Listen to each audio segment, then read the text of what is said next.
My name's Matt. I'm from Melbourne, Australia. I'm 37 years old, and in recent years, I have taken action on my stutter and improved my speech drastically.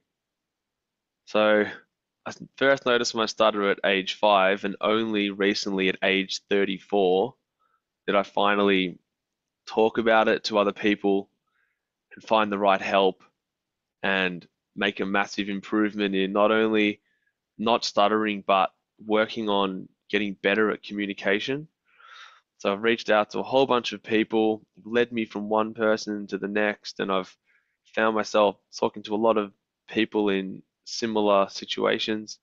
And I find myself now speaking to you.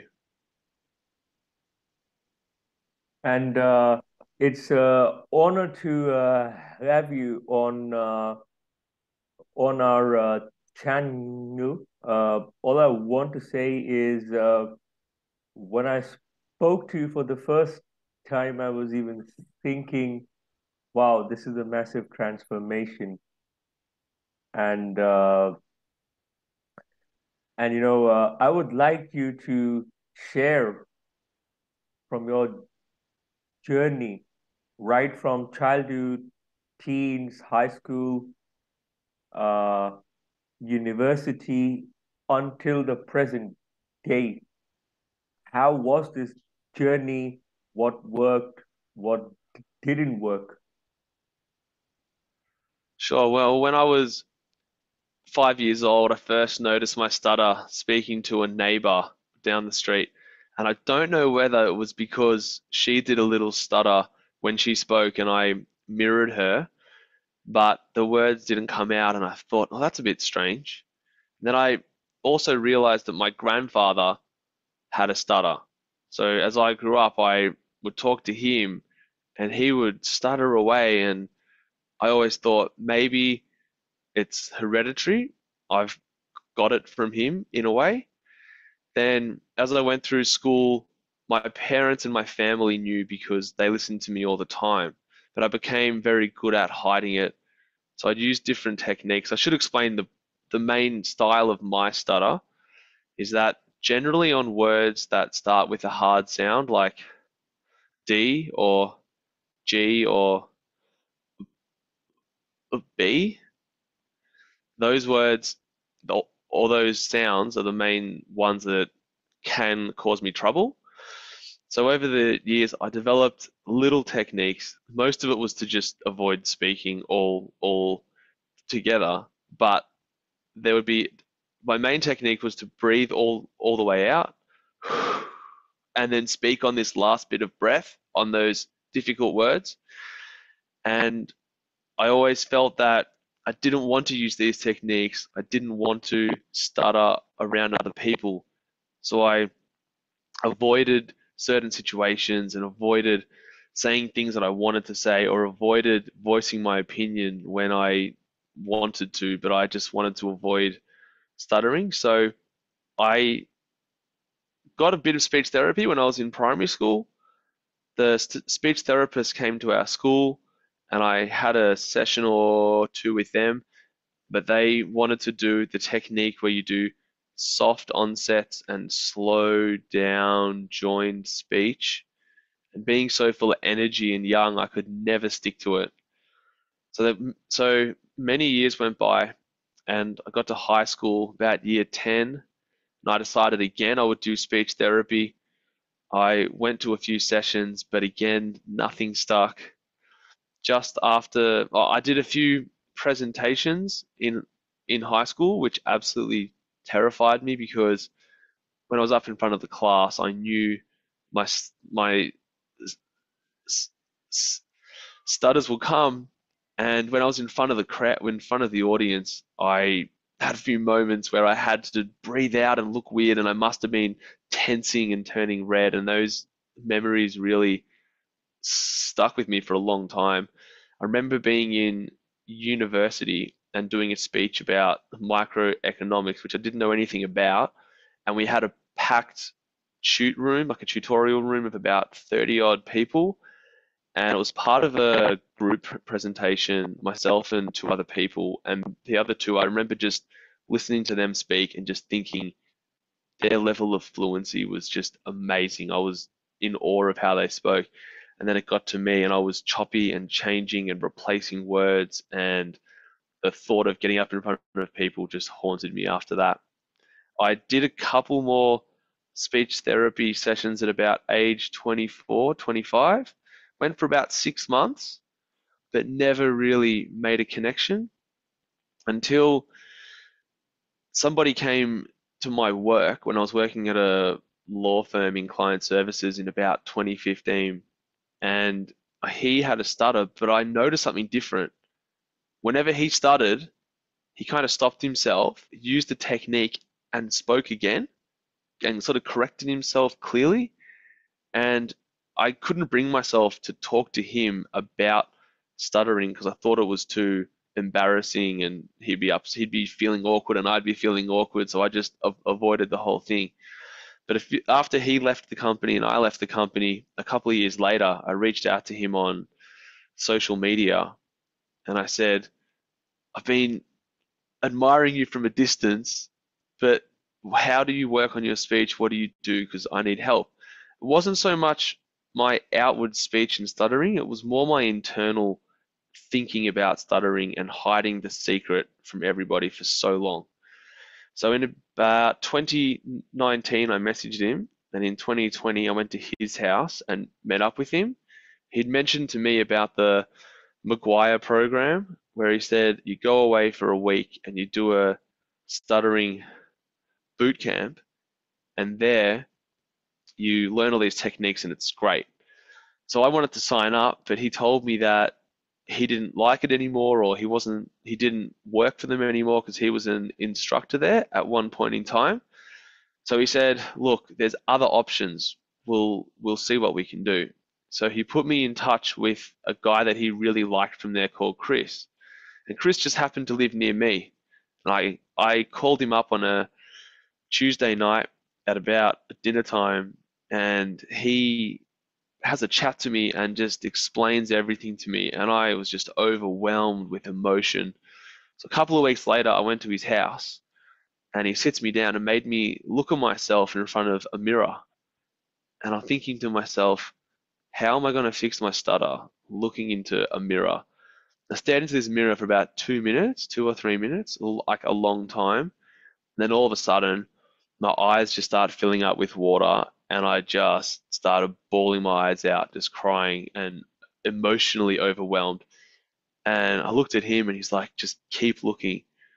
And afterwards, he told me, he said, sometimes when he gets people to do this exercise, this happens and it's amazing because you got to think about it. Years and years of stress and pressure in my system, in my brain, just holding on to. I finally acknowledged my stutter and my problem to somebody else and was just opened up and let it out. And I remember the next day or two or the next week after that, I was walking around with this just newfound, like, it doesn't matter that much. It's not that bad. The mental aspect, it's just me worrying about me. It's not all this worry about being judged out here. It's something that I don't have to worry about anymore. And then from there, I kept seeing him and he talked me through techniques and gave me exercises. And since then, I've tried to launch myself into as many uncomfortable public speaking situations, as many unavoided words, and just try to keep pushing and pushing. And every time I get uncomfortable and feel that fear, after I get through whatever that speaking challenge is, I feel amazing, like I've leveled up, like I'm moving on to the next thing, and my speech gets smoother and clearer, and the mental baggage just keeps peeling away.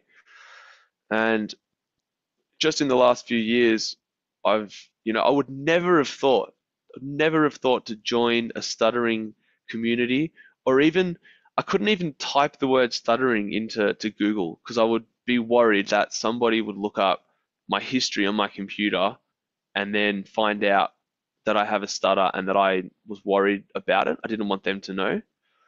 So in recent years, I've gone and joined a few stuttering communities online and found like-minded people that are in similar situations, and I've ended up connecting with different people and hearing their stories and what works for them, and I'm sharing things with them and ideas of things that have worked for me, and it's been a very empowering and just massive change for me over the last 3 or 4 years. And I'm just excited to keep going and just keep launching into speaking and not hiding behind this like barrier of self-imposed worry. I just don't have to worry so much anymore, and it's refreshing. I wouldn't say that my stutter is cured or I'm fixed, but I have techniques now, and I've gotten an overall attitude toward stuttering and speech that's completely changed from being worried about how bad my stutter is and what people will think of me and all this kind of stuff to just being excited about the tools of communication and using my voice. And if I stutter or I s- s- stumble on a few words like that, it doesn't matter. I can move on and just keep on going. So that kind of wraps up my journey, and lots of silly things and funny things and lessons and all sorts of stuff has happened along the way, all in there. So that's me in a short nutshell.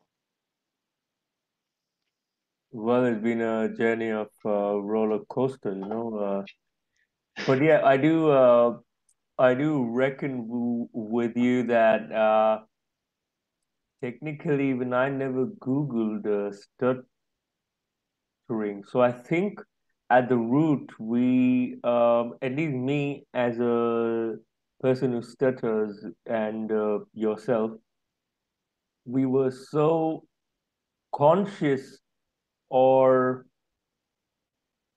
insecure that we would not even let that show up in our Google search history. So imagine the kind of insecurity and too much conscious we were about this fact, and that it shouldn't even show up in the history section. Yeah. So, Do you know yes, yes. do you know the movie The King's Speech? I think I have to watch it now. Yeah, you should definitely watch it. My mum told me in about maybe 2015 because she knew about my stutter and stuff, and she says there's this movie, The King's Speech. You should watch it. It's all about stuttering, and it's a great movie. And I looked at her and said, yeah, yeah, I'll watch that. But secretly, I was like, there is no way I'm watching a movie to do with stuttering. I'll feel just so uncomfortable throughout the whole thing. And I only watched it recently in the last couple of years, and it's good. It's good to just own it and feel like that's someone else's take on it and sort of relate. And if you come to it with the right attitude, there's things to learn. Well, this is what we call avoidance, trying to run away from the reality.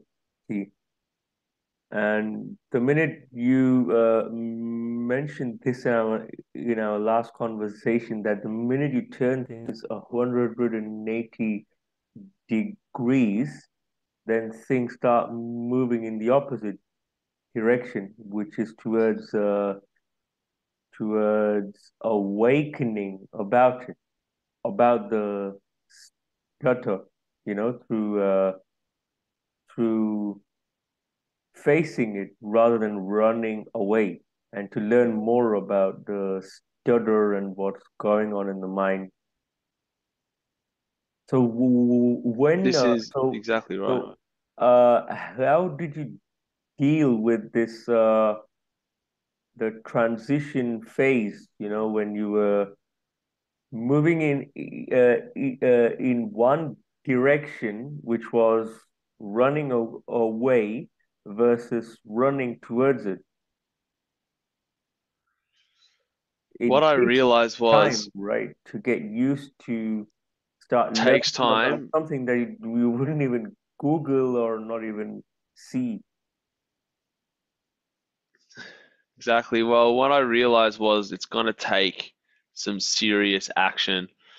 The day after I had that meeting with Chris and I looked in the mirror and I got emotional, I was working in construction at the time. So I was working with a team of about four guys and we were all on the tools. And the construction industry in Australia is very, men and blokes and, oh, mate, you'll be right and rah, rah, rah, have listened to this bloke speak, and the very next day I was like, I'd been thinking about it for years. The most uncomfortable thing would be to tell people at work about my stutter and what I'm doing about it. And the very next day, I was like feeling that empowerment. I call it pro-leaf. I got this word for it, pro-leaf. I call it progress and relief. So after you get scared and you launch into something, whatever happens on the other side, whether it's a good outcome or bad, you've made progress, and either way, you feel relieved that it's done. So the next day, after that meeting, when I got all emotional, I came into work and I asked the guys, "What did you guys get up to last night?" Some mums, oh, I ate dinner, I went to the movies, and I said, I did something about my stutter last night. And half of them said, "Oh, I didn't realize that you had a stutter." Another guy said, "Oh, I've noticed that a bit, but yeah, man, what do you mean?" And What? I I, explained the whole thing. they I just didn't explained the even whole thing to them, and then they realize that you said to me, said that. You "Yeah, they said that couldn't." you. My God, that is I shocking. just, it came out with it, and then they said half of them ended up saying to me, "That's really good. Good on you. Go and do what you need to do to get help." Like they were almost proud of me, and I was living in fear for years before that what these guys would say if I stuttered in front of them, and when I actually owned up to them, they were just happy for me on my side. So I don't know. I could imagine there would be other workplaces where you'd have some nasty people or something, and perhaps I just got lucky. But I think because I took the ownership and I was doing something positive for me, they understood that and put themselves into my shoes, and they were happy for me. So a lot of things like that where I've been in a situation where I sort of had to make a choice what to do next. I found I've just had to commit. And one main technique or one main mindset shift that I made is I adopted a mantra, just one line to guide me. So early on, I kept thinking, I just need to commit. I need to be changing. I have to be on the move. So I made my line, if it involves communication and it scares me, I'm in. If it involves communication and it scares me, I'm in. So when somebody comes to me or an opportunity comes to speak or to do a public speaking challenge or to do something, I just go, should I do it? I don't know. I'm scared. I might stutter. What if I block on a word? And then I think, I'm scared. Therefore, I'm in. And then every time after that, I'll feel that pro-leaf, that relief, and I know that I'm moving the right way.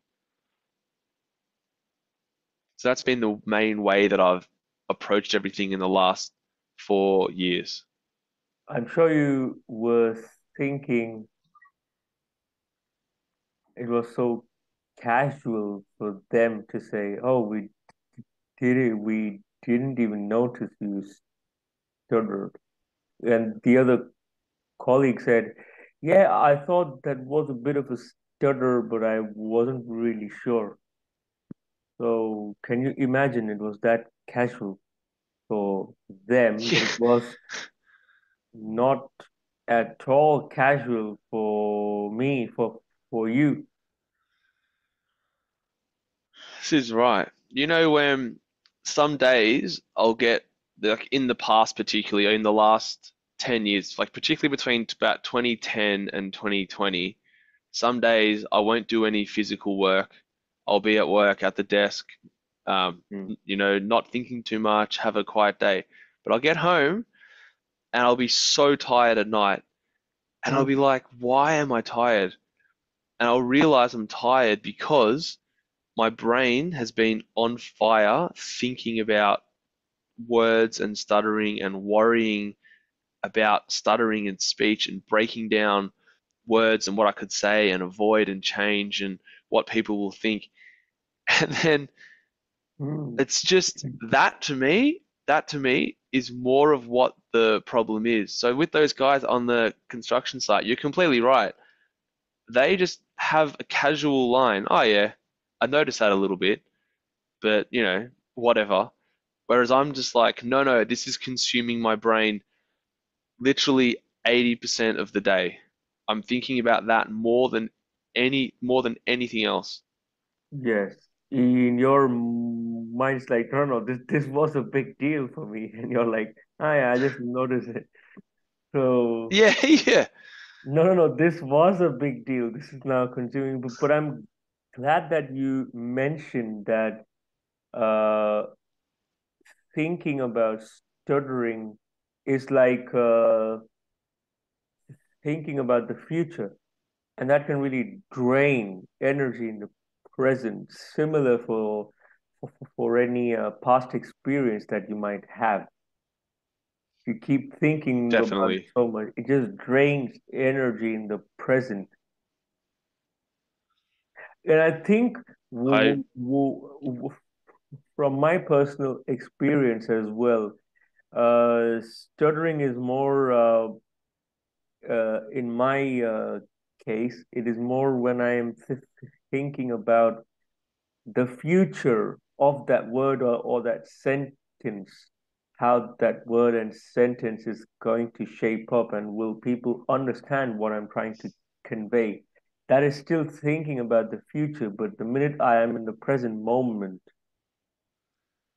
away from the past and future, then I can focus more on the usage of words, on what I want to communicate, how I want to communicate, and then a lot of times that solves a lot of these problems. So let me ask oh you a I quick question. yeah, I almost want to add to Yes, that. yes, yes. Oh yeah. No, no, yeah. I'll just quickly add to that. So I find that as well. If I'm in the present moment and I'm flowing and I'm thinking about the actual content rather than the words, and I just start to really believe in what I'm saying and just let it flow, I often speak a lot clearer than if I worry about, oh, this word's coming up or whatnot. I'll give you an extreme example of this. My best friend throughout high school, his name was Dale with a D, Dale. And I always struggled to say his name. So I'd avoid it, give him nicknames and say other things. But when I was about 10 or 11 years old, I realized that when he turns 21, I'll have to make a speech at his party because I'm his best friend. So I continually worried about Hmm. saying his name 10 years down the track. And I 10 years. didn't even think about anything else. Yeah, I didn't think about anything else in the speech. I knew my friend's name was a word that I didn't want to say, and I knew that that day was coming. I worried and worried and worried, and I was like, how can I avoid it? I started thinking about different plans over the years, and looking back at it, it just didn't matter. I could have got up there and I could have even blocked on that for one minute. That would have been 1 minute compared to the amount of hours and minutes and days I spent worrying about this over and over and over. That's a very extreme Very e extreme.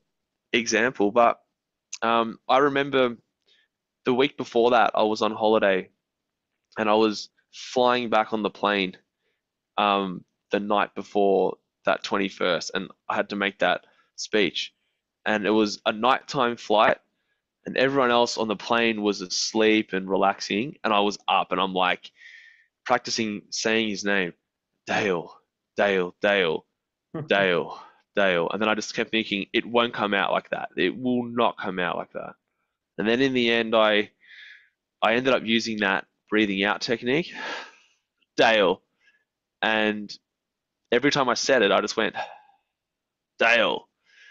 And I ended up, because I was so worried and so nervous, I ended up waffling on and speaking for about 15, 20 minutes. They couldn't, they, they couldn't shut me up and stop me talking. Even it was, I ended up just talking about all this other rubbish and all this stuff to avoid thinking that people were thinking about me saying it. And I look back, it was just so much unnecessary stress and Hmm. worry. So Yeah. to wrap up our session, I just have a very short question with a very short answer for our audience. Were Yeah. you in the present moment throughout this conversation we've had for the last 20 minutes? I would say for sure that I've been in the present moment because I'm passionate about these questions and these topics and ideas and things that have happened to me. So I really feel like I flow when I'm in that moment. If you know the Australian crocodile hunter, Steve Irwin, I really feel like this guy, when he talks, he's so passionate on the topic. He's, oh, I love this crocodile. It's this big. Oh my God. And he puts on this voice and persona and he connects how he speaks with what he's speaking about. And for me, when I'm in those moments, my speech becomes a lot more fluent and flowy, and I can try words that I wouldn't usually say. I would say to you if the words that I had to say today were unavoidable and I couldn't just make them up and flow. There was lots of D's, G's, B's, and these hard onset sounds words in a row. It would be a very different conversation because I'd be using techniques pretty much on every word all the way through whenever I thought that I had trouble coming up. But yeah, I've definitely felt like I've been quite present. And every time I speak like this or do public speaking or podcast or talking to somebody else, my speech just levels up that little bit and improves, and it's all progress. It's all progress and relief, which contributes to speaking more fluently for me as I grow. I can't agree more with you.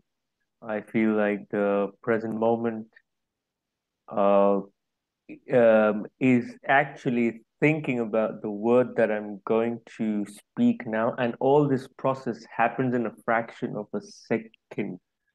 So when I speak Yeah. this particular word and this particular sentence, my attention has to be on just one thing at a time. I can't be multitasking, speaking to you now and thinking about the next sentence. It just doesn't work that way.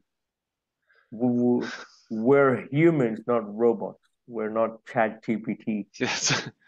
So we have to focus on one word, one sentence at this time. And I want to thank you, Matt,